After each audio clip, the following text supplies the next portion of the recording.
ഞങ്ങളുടെ indiajesusluvesyu.com എന്ന വെബ്സൈറ്റിലേക്ക് സ്വാഗതം. ഈ വെബ്സൈറ്റിൽ വന്നതിൽ നന്ദിയുണ്ട്. Rose of Sharon Church, Lizella, Georgia എന്ന സ്ഥലത്താണ് ഞങ്ങളുടെ ഇന്റർനാഷണൽ ഹെഡ്ക്വാർട്ടേഴ്സ് സ്ഥിതി ചെയ്യുന്നത്. ആരാണ് ദൈവം എന്ന സുവിശേഷ പ്രതിയാണ് ഞാൻ നിങ്ങളോട് ചർച്ച ചെയ്യുവാൻ പോകുന്നത്. ഈ സുവിശേഷ പ്രതി മലയാളത്തിൽ അച്ചടിച്ചിട്ടുണ്ട്. മാത്രമല്ല, ഇത് മലയാളത്തിൽ കേൾക്കുവാൻ ഓൺലൈനിലുമുണ്ട്. വളരെ സുപ്രധാനമായ ഒരു ചോദ്യമാണ്, ആരാണ് ദൈവം? ഒരു ചോദ്യത്തിന് ഒരു ഉത്തരം മാത്രമേ ഉള്ളൂ എന്ന് ഞാൻ സ്കൂളിൽ പഠിച്ചിട്ടുണ്ട്. ദൈവം ആര്? ഇത് വളരെ നല്ല ഒരു ചോദ്യം. ഈ ചോദ്യത്തിന് വിവിധങ്ങളായ ഉത്തരങ്ങളുണ്ട്. ദൈവമില്ല എന്ന് ചിലർ പറയുന്നു. ഇതിന് നിങ്ങൾ നൽകുന്ന ഉത്തരം മറ്റു മനുഷ്യരെ എങ്ങനെ വഴി നടത്തുവാൻ പോകുന്നു എന്നതിനെയും നിങ്ങളുടെ നിത്യത എവിടെ ചെലവഴിക്കുവാൻ പോകുന്നു എന്നതിനെയും ആശ്രയിച്ചിരിക്കുന്നു.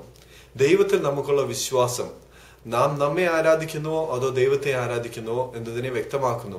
നമ്മൾ ദൈവത്തെ സ്നേഹിക്കുന്നുവെങ്കിൽ മനുഷ്യരെയും സ്നേഹിക്കണം. ഈ ലോകത്തിൽ 3 വലിയ മതങ്ങളുണ്ട്. അവ ഓരോന്നും ഒന്നൊന്നിനെതിരായി കാണപ്പെടുന്നു. അതിനാൽ അവയെല്ലാം സത്യമായി കാണുവാൻ സാധ്യമല്ല. അതിലേതോ ഒന്ന് മാത്രമാണ് സത്യം. അവയുടെ വിശദീകരണം നോക്കാം. ക്രിസ്തുമാർഗം പറയുന്നു ദൈവം മനുഷ്യർക്ക് വേണ്ടി മരിച്ചിരിക്കുന്നു. ഇസ്ലാം മതം പറയുന്നു മനുഷ്യൻ ദൈവത്തിനായി മരിക്കണം. ഹിന്ദുമതം പറയുന്നു നിങ്ങൾ ആരെ ദൈവമായി മനസ്സിൽ ചിന്തിക്കുന്നുവോ അതാണ് ദൈവം. ക്രിസ്തുമാർഗം പറയുന്നു ദൈവം മനുഷ്യരെ സൃഷ്ടിച്ചു. ഇസ്ലാം മതം സ്വയ ആരാധന, ഹിന്ദുമതം സ്വയ ആരാധന, ക്രിസ്തുമാർഗം ദൈവത്തിന്റെ കൃപ. ദൈവം നമുക്ക് വേണ്ടി ചെയ്ത കാര്യം തിരിച്ച് ദൈവത്തിന് ചെയ്യുവാൻ ശ്രമിക്കുന്നതാണ് സ്വയ ആരാധന. അർഹതയില്ലാത്ത നമുക്ക് ദൈവം ചെയ്തു തരുന്നതാണ് കൃപ. കൃപയാൽ വിശ്വാസത്തിനാൽ രക്ഷിക്കപ്പെട്ടിരിക്കുന്നു. ഇത് നിങ്ങളാൽ സംഭവിച്ചതല്ല. നമ്മൾ എല്ലാവരും തെറ്റു ചെയ്തിരിക്കുന്നു. അതിലും എന്റെ വലിയ തെറ്റ് യേശു ക്രിസ്തുവിനെ നിരസിക്കുന്നതാണ്. എന്റെ നല്ല തീരുമാനം യേശു ക്രിസ്തുവിനെ എന്റെ സ്വന്തം രക്ഷകനായി ഏറ്റുകൊള്ളുകയാണ്.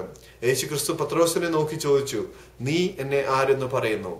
ജീവിതത്തിലെ ഏറ്റവും പ്രധാന ചോദ്യത്തിന് നിങ്ങൾ എങ്ങനെ മറുപടി തരുന്നുവോ അതിന്റെ അടിസ്ഥാനത്തിൽ നിങ്ങളുടെ ഭൂത, വർത്തമാന, ഭാവി കാര്യങ്ങൾ നിർണയിക്കപ്പെടുന്നു. യേശുവിനെ ആരെന്ന് നിങ്ങൾ പറയുന്നു?